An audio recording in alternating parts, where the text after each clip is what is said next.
É isso. E aí, cara, como que tá essa vida aí de senador da República / vice-presidente da CPI / muitas outras coisas que você deve fazer? Muito serviço, muito mais serviço. Já tinha muito serviço antes, com a CPI, Igor. Aumentou muito mais. Com certeza. Temos tido menos tempo para almoço, tenho tido menos tempo para dormir. Mas E enfim, é tem uma tido- missão que é necessária para cumprir. O que tu tem tido mais é umas ameaças, né? Ah, demais. Mas já faz parte. Eu já tinha antes. Eu também já estou acostumado. Quem dá uma olhada, quem dá uma procurada, terminando o Flow, quem quiser dar uma olhada no YouTube, dá uma pesquisada, narcotráfico e corrupção no Amapá. Aí vai ver um jovem Randolph, de 23 anos, aí denunciando os esquemas de corrupção. Nossa, desde que os tinha na Assembleia 23 Legislativa. anos. Eu fui eleito deputado estadual no Amapá muito jovem. Na verdade, eu acho que somente um outro colega foi eleito com a mesma idade que eu, tempos depois, né? Com quantos anos tu foi eleito? Eu fui eleito deputado estadual com 23. Aí depois eu perdi 23. mandato. Eu fiquei sem mandato um tempo. Aí voltei para a universidade, que eu sou professor universitário, né? Fui dar aula. E em 2010, o meu partido, na época, disse que eu tinha que concorrer, tinha que ser candidato ao Senado.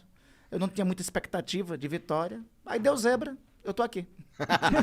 Deu zebra. Deu zebra. Deu Eu zebra costumo mais dizer- de uma vez, né? Deu zebra mais de uma vez. Eu costumo dizer, eu sou um produto de uma casa. Dentro das programações da política no Brasil, da política até no meu estado, eu sou um ponto fora da curva, né? Aquela eleição de 2010, por exemplo, quando eu ganhei, eu disputei a eleição com 2 ex-governadores e com 2 senadores no mandato. Era pouco provável a minha eleição. Mas, enfim, Entendi. deu zebra. Às vezes, você tem um negócio que é o outro nome da zebra, e isso que é o maravilhoso da democracia, que se chama vontade popular. Quando o povo quer fazer alguma coisa, tem que respeitar. Mas é muito jovem, né, pra entrar na política, 23 anos e ganhar, né? Então, Cara loucaço. eu venho de 2 escolas, 2 boas escolas de formação política, né? Uma é o movimento estudantil, a outra as pastorais sociais da Igreja Católica. Por isso que eu uso sempre faço referência a esse anelzinho de Tucum. Né? Esse anelzinho de Tucum é uma das referências daqueles que atuam nas pastorais da juventude da Igreja Católica. Então, muito cedo, eu sou de uma família católica, muito cedo eu comecei a ser formado nas comunidades eclesiais de base, nas pastorais sociais, né? E aí, muito cedo, comecei a ter noção das contradições que existem, da necessidade de participar da política para transformar a política, para melhorar a vida das pessoas. Aí isso foi me acompanhando ao longo da vida. Também teve um papel muito grande. Meu pai era sindicalista, graças a Deus ainda está vivo, é sindicalista, e tudo isso me influenciou. Igreja, Entendi. movimento estudantil, pai. Cara, esse lance de entrar na política pra mudar a vida das pessoas e tal, cara, você vai me desculpar, Por favor. mas, porra, não é muito difícil mudar a vida das pessoas por meio da política? A política, e aí quem diz isso não sou eu, viu, Igor? É um carinha que viveu há muito tempo atrás, é um filósofo, fundador do... Obrigado, daqui a pouco eu pego. Beleza, tá? quiser eu pego pra você. Tá bom. É um cara fundador da filosofia contemporânea, do modo de pensar contemporâneo, um carinha chamado Aristóteles. Ele dizia que a política é a mais humana de todas as ciências. É porque, a rigor, a política não é só... a gente vê a política como esse negócio de político, com mandato engravatado e tal. A política é primeiro, a ciência da relação humana, né? Nas corporações, na vida cotidiana, nas relações pessoais, sempre está presente a política enquanto ciência, né? A política institucional da qual nós participamos sempre foi colocado, sempre foi tido como um negócio seguinte, que, olha, as pessoas, o povo não pode participar. Eu aprendi logo cedo, e as pastorais sociais da Igreja Católica foram fundamental para isso, que o povo tem que participar da política. Se o povo não participa da política, deixa a política sendo tomada de conta daqueles que participam e corrompem a política. Sim.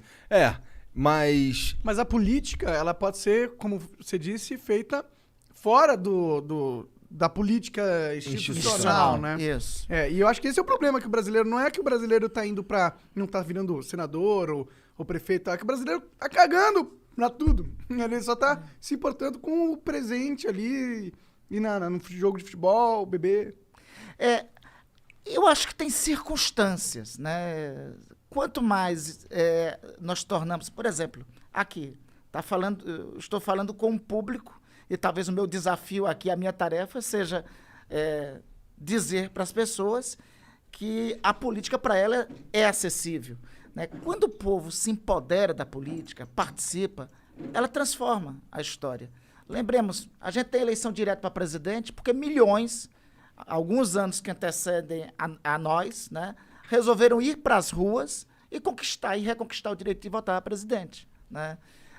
Querendo ou não, os 2 processos de impeachment que tiveram na história nacional até agora, os 2 tiveram ampla participação das pessoas. Eu estou agora numa comissão parlamentar de inquérito em que todo mundo está acompanhando, né? Todo mundo se interessou. Por quê? Deixou da política ser algo desconecto da vida das pessoas. Quando você faz uma investigação para saber por que mais de 500 mil de brasileiros morreram, porque seu tio, sua tia, seu pai, sua mãe, seu irmão, seu parente, seu amigo não está mais no convívio, né? Isso diz respeito à vida das pessoas. Quando a gente faz uma investigação para dizer, olha, por que o comércio da esquina teve que fechar durante algum período? Quais foram as responsabilidades que os governos e o poder público teve em relação a isso? A pandemia é algo que não está assim distante das pessoas, não é a votação de uma emenda constitucional, entende? Não é a votação de um projeto de lei. Um númerozinho de um contrato de não sei o quê. Não é. Quando você fala da pandemia, é o que afetou todos nós nesses 2 anos. Então, isso tem a ver com a vida das pessoas. Quanto mais nós levarmos a política para a vida concreta das pessoas, para a vida material, eu acho que tem mais chance das pessoas se apossarem da política, se empoderarem da política e transformarem.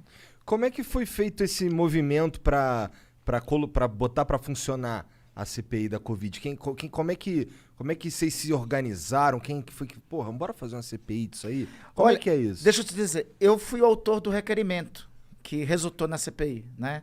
Na Constituição, a regra diz o seguinte, que CPI é direito de minoria. O que quer dizer isso? Só traduzindo rapidamente. Que a minoria parlamentar tem direito a propor uma comissão de investigação. Só que propor uma CPI, conseguir uma CPI, sempre não é uma tarefa muito fácil. No começo desse ano, lá pelo dia 12, 13 de janeiro, acho que todos vocês acompanharam a tragédia que estava em curso em Manaus. Uhum. Né? Foi o alvorecer trágico da segunda onda da pandemia aqui no Brasil.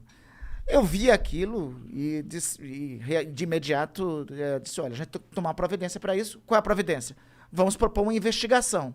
E até aquele momento, os dados do Brasil do enfrentamento à pandemia eram muito ruins, né? Então, vamos juntar o que está acontecendo com Manaus com o enfrentamento errado que está se dando em relação à pandemia aqui no país. E propusemos a comissão parlamentar de inquérito. Eu juro para vocês que minhas expectativas naquele momento eram baixas, né? Eu disse, olha, vai ser difícil conseguir as assinaturas. Se conseguir as assinaturas, vai ser difícil instalar. Se conseguir instalar, vai ser difícil ter uma maioria que queira tocar a investigação. Se conseguir tocar a investigação, o governo vai conseguir abafar, já não vai. Minha perspectiva era as piores. Bem naquele pessimista, momento. né? É realista para as circunstâncias que nós estamos, né? Eu tenho uma frase de um filósofo italiano chamado Antonio Gramsci que eu gosto de sempre utilizo como mantra, né?